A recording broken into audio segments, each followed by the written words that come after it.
Bonjour à tous et bienvenue dans cette nouvelle vidéo. Nous sommes aujourd'hui le dimanche 31 janvier et aujourd'hui je vais transformer mon V594 Max en V594 tout court. A tout de suite. Voici à quoi ressemble un V594 Max avec sa très petite soute qui ne permet pas de ranger grand chose. Et je vais transformer ce V594 Max en un V594 tout court. Donc, tout mon bazar qui se trouve ici au-dessus, tout ça, ce second sommier va disparaître. Et ceci va être surélevé, un peu comme dans l'ancien van, ce qui va d'ailleurs me rallonger mon lit de quelques centimètres à la tête et aux pieds. Tout d'un coup, en démontant tout et en prenant mesure, j'ai eu une autre idée. Je pense que je vais m'installer un matelas là, sur la longueur, faire un plancher ici, voilà, un beau plancher avec un parquet flottant, et puis je vais m'installer une chaise de bureau là, et là, un beau bureau, où je vais pouvoir remettre mon Mac, 27 pouces, et j'ai déjà l'éclairage qui est prévu. Ça va être magnifique, et moi je peux dormir là en dessous. Et pour quand ma compagne vient avec moi, je pense que je vais mettre une attache de remorque, tout simplement, et lui acheter une toute petite remorque pour qu'elle puisse dormir. Qu'est-ce que vous pensez de cette idée? Ça serait pas mal, hein? Un beau bureau. Cette version Max, entendons-nous bien. Chausson a fait un bloc armoire un petit peu plus large de ce côté-ci, donc du côté droit du véhicule, avec entre autres hérésie une porte ici dont on peut se demander à quoi elle sert, puisque de toute façon on y a accès par ici, donc c'est une erreur de plus de chez Chausson. Et la porte du milieu, en fait, quand vous avez votre soute qui est pleine comme moi, puisque je vis dans mon van, ma soute est pleine, et bien cette porte là, j'y stocke mon eau potable. Ce sont des bidons de 5 litres.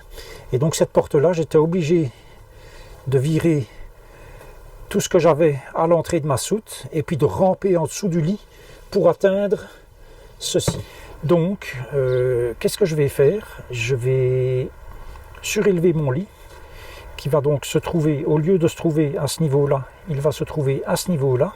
Ce qui veut dire que les 4 caisses que j'avais ici à l'entrée du van qui étaient accessibles quand j'ouvrais les portes, elles vont pouvoir se retrouver ici sans le moindre problème, et donc je gagne déjà toute cette place là dans la soute. Et puis j'avais encore 4 autres caisses qui se trouvaient, qui étaient accessibles à partir de l'intérieur du van, et donc ça je vais m'arranger pour pouvoir les mettre de ce côté là, et donc je libère quasiment l'intégralité de ma soute, ce qui veut dire que je vais pouvoir entre autres reprendre ma trottinette, ce qui veut dire que j'allonge mon lit au moins de 6-7 cm, ce qui veut dire aussi que la lumière qui vient par le lanterneau de la chambre va enfin pouvoir illuminer toute la chambre. Je vais pouvoir avoir accès facilement à l'ouverture des stores le matin quand il y aura du soleil. C'est pas pour tout de suite à mon avis le soleil, mais voilà. J'ai passé beaucoup de temps à tout mesurer. J'ai été chercher les panneaux qu'il fallait, un pour mettre là, un pour mettre là. Tous les morceaux de chevron, je viens d'aller les chercher prédécoupés aux dimensions que j'avais demandées. Et donc il me reste à assembler tout cela avec mon beau pull rouge, si vous avez vu. Muscle et tendresse, c'est le pull que j'avais quand j'allais entraîner mon cher Ulysse dans les Vosges, au CFC ASV, Centre de formation sino-aquatique et de secourisme des Vosges, à Vaxoncourt. Voilà, et j'ai toujours ce pull des années après. Revenons-en à nos moutons.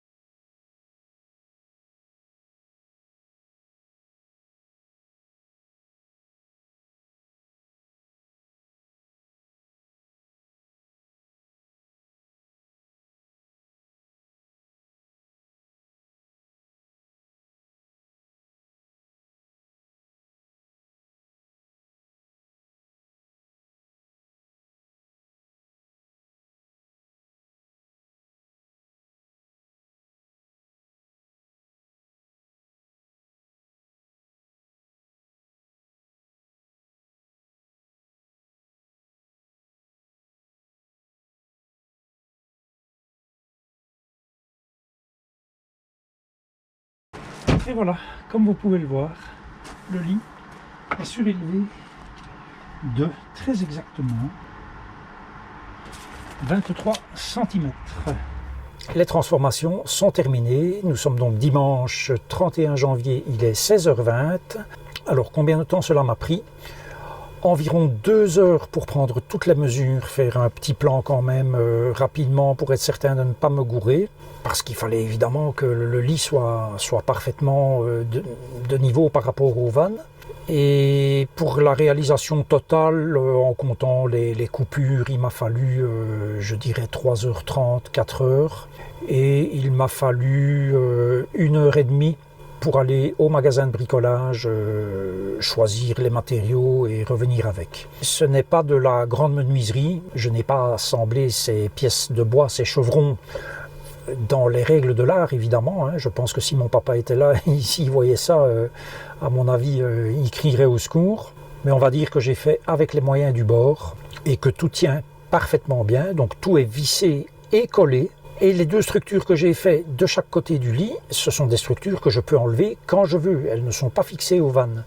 Et donc c'est vraiment le sommier qui maintient ces 2 structures bien en place. Et franchement, il n'y a vraiment aucun risque que cela bouge. L'avantage, c'est que mon V594 version JOS, je peux très bien le remettre à son état d'origine, sans le moindre problème. Il suffit d'enlever les 2 structures, de redescendre le lit avec le matelas, et le tour est joué, et je pense que même en 3 minutes, ça peut être fait. Que dire de cela? Franchement, ça va me changer la vie. Psychologiquement, pratiquement, tout ça va me changer la vie. Pourquoi je dis psychologiquement?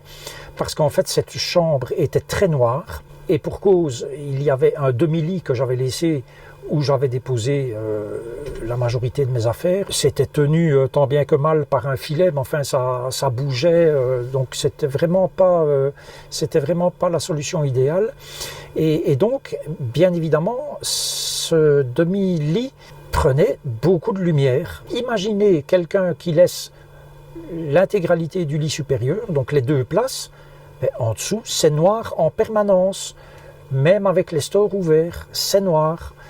Et donc, chaque fois que je regardais par là, ça faisait vraiment un trou noir, alors que maintenant, il est 16h24. Et si je vous montre, voilà, il y a encore de la lumière qui vient par le lanterneau, alors que les 2 stores sont fermés. Quand ma compagne venait, vous savez, l'ours des Vosges, elle dort côté porte, et donc elle avait à 50 cm de sa tête ce sommier. Elle avait une sensation d'oppression, comme je l'ai dit ce matin, et donc je peux comprendre que pour elle, ce n'était pas très agréable. Et puis bien sûr, la place dans la soute. L'espace utile dans la soute est de 71,5 cm. Si j'ai bonne mémoire, ça doit être grosso modo 5 cm de plus que dans mon ancien van, le V594 tout court. Donc le lit est 5 cm plus haut que dans un V594. Je vais faire un petit tour avec vous de ce que ça donne. Alors vous voyez qu'au pied, j'ai toujours laissé le support parce que ça me permet de déposer mon smartphone quand je le mets rechargé, ma montre, etc. Mais de l'autre côté, bien évidemment, je l'ai enlevé. Et je peux vous dire que le poids de ce truc, c'est certainement plus lourd que l'ensemble des 2 structures que j'ai rajoutées. Donc en fait, je ne perds pas de charge utile. L'étape suivante, ça va être de créer une armoire ici, comme elle existe dans le V594, tout court. Donc pas la version max, donc il n'y a pas le feu pour ça, mais je vais essayer de créer une armoire là, pour avoir quand même plus d'espace de rangement. Alors oui, comme vous pouvez le voir, il y a une tenture thermique que j'ai installée sur un rail. C'est quand même beaucoup plus propre et efficace. Voilà le rail. Donc c'est quand même beaucoup plus propre et efficace que la petite couverture bleue que j'avais qui s'arrêtait en fait, qui s'arrêtait juste au niveau du lit. Et donc avec ça, j'ai quand même une bien meilleure protection que ce que j'avais avant. Le dessus du lit arrive ici. Dans le V594, il arrivait à peu près là. Donc il y a très très peu de différence. Je peux vous dire que je revis en voyant cette chambre et en voyant cette soute. Donc évidemment la soute elle reste plus étroite que la soute d'un V594, ça bien sûr je ne sais rien y changer. Mais par contre, si vous vous souvenez, si vous regardez dans les premières vidéos, j'avais 3 bacs et encore ma trottinette. Donc j'avais 6 bacs qui donnaient vers l'extérieur et je pouvais encore mettre ma trottinette et un tas d'autres bazar. Bon, maintenant j'ai profité de la rehausse du lit pour ranger mes bacs ici, comme j'ai pu en tout cas. Là au fond, j'ai mis ce qu'il y avait dans mon trolley, donc une partie de mes vêtements. En fait ce sont principalement des pulls et un essuie-bain de rechange. Et les 2 bacs qui se trouvent ici, électricité, qui est le bac que j'utilise le plus souvent, et là, tout ce qui concerne l'eau. Vous pourriez me dire, oui, c'est moins pratique, puisque avant, quand j'ouvrais la soute, j'avais directement accès à mes bacs. Oui, c'est moins pratique, mais au final, j'ai quand même beaucoup plus de place qu'avant. Mon matériel photo est redescendu là. Là derrière le matériel photo, ce sont des conserves, donc elles seront un petit peu plus au frais qu'avant.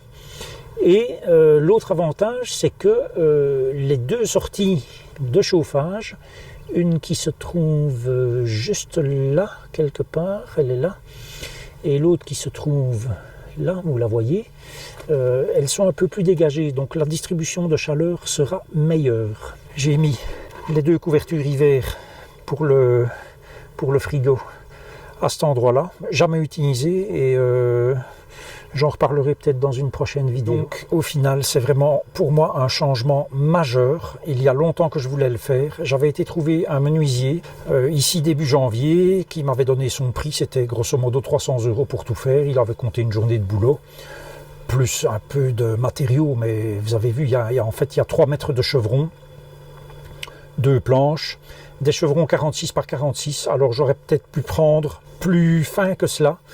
Bon, voilà, moi j'ai voulu assurer. Il n'est pas exclu, à l'utilisation, je verrai, que je recommence la structure avec des chevrons plus petits. Donc, changement énorme pour moi. Alors, on m'a déjà mentionné plusieurs fois, oui, mais pourquoi tu as acheté ce van? Puis s'il ne te correspondait pas, si tu ne l'aimais pas, il fallait prendre autre chose, il fallait prendre du fond Vendôme, il fallait prendre de l'Imer, etc. Et puis, on m'a dit aussi, et je le lis souvent, Chausson, c'est de la merde. Bon, moi je veux quand même remettre un petit peu l'église au milieu du village ici. De 1, mon premier van, je l'ai acheté dans une concession qui se trouve tout près de chez moi, enfin tout près, c'est la plus proche de chez moi.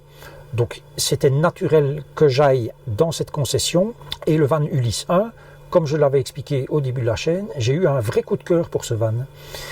Et j'ai bien eu raison d'avoir un coup de cœur, puisque je n'ai jamais eu le moindre problème avec ce van, hormis le ventilateur du frigo, qui était, vous l'avouerez, un problème relativement mineur. À partir du moment où je crache mon van, malheureusement, et qu'il m'en faut un le plus rapidement possible, puisque c'est mon lieu de vie, en toute logique, je retourne chez le même concessionnaire et qui me dit « Ah ben, on n'a rien pour le moment, on n'aura rien avant janvier ou février, mais par contre, on va avoir un V594 Max fin septembre. » C'est-à-dire que je ne devais attendre qu'un mois. Et effectivement, je n'ai attendu guère plus puisque j'ai eu ce van-ci mi-octobre. Et donc voilà, je m'étais dit, je m'en accommoderai, je transformerai le lit supérieur en espace de rangement en gardant juste un demi-lit. Bon, il se fait qu'à l'utilisation, oui, je pouvais continuer comme ça, bien évidemment. Ça m'empêchait de prendre mes sièges pliants, j'avais plus de place. Ça m'empêchait de prendre éventuellement mon kayak. Donc, ou alors il fallait le laisser dans le couloir, quoi, hein. Mais donc c'était quand même un petit peu problématique. Quand ma compagne venait, elle était ennuyée de dormir dans cet espace réduit qui tenait plus du cercueil qu'autre chose. Et donc voilà les raisons pour lesquelles j'ai pris ce van. Je savais évidemment très bien qu'il ne me correspondait pas vraiment, mais je ne savais pas que ça allait être à ce point-là. Franchement, pour moi, ce V594 Max en 3 tonnes 3 comme le mien, pour de la van life, déjà on l'oublie.